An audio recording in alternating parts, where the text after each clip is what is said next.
Hello guys, ayan, happy Sunday everyone, and happy Father's Day to all. Kami naman dito nagbabanding habang nagtatanim ang ayan o, nagtatanim siya ng mga ubi para marami kaming ma-harvest pagdating ng panahon.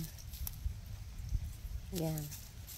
Kailangan daw kasi yung mga ubi itinatabi sa mga puno para yung ano niya, stem, aakyat lang yan, aakyat sa puno.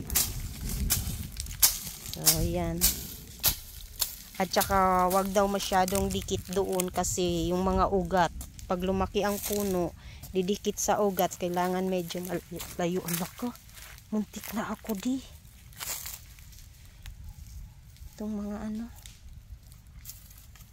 So yan. Marami na siyang natanim. Doon banda, doon banda. Marami na. So,